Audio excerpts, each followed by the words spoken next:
If Facebook is showing the error message, please try again later. Don't worry. In this video, I'll show you a simple step-by-step fix you can try right now.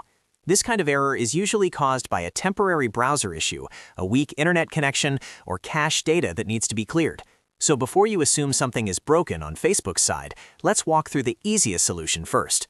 And if this video helps, make sure to hit that like button and subscribe for more quick tech fixes just like this. The first thing you want to do is refresh the page. On your keyboard, press F5 if you're on Windows, or use the refresh button in your browser if you prefer.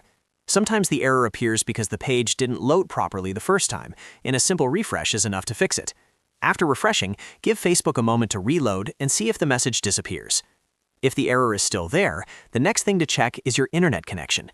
Make sure your Wi-Fi is working properly, or try switching to a different network if possible.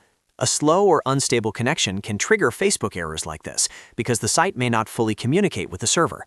You can also test another website to see whether the problem is only with Facebook or with your entire connection.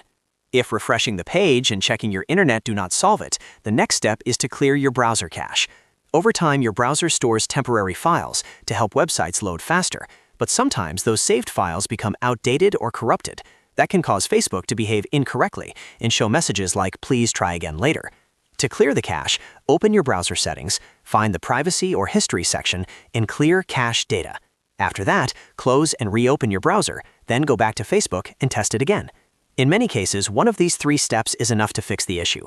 Refreshing the page, checking your connection, and clearing your browser cache are the fastest ways to troubleshoot this Facebook error without needing any advanced steps.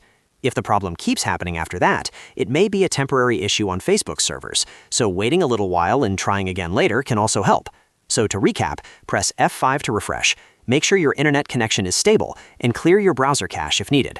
These simple fixes solve the error for many users and usually get Facebook working again quickly. If this video helped you, please like the video and subscribe for more easy tutorials and troubleshooting tips. Thanks for watching, and I'll see you in the next one.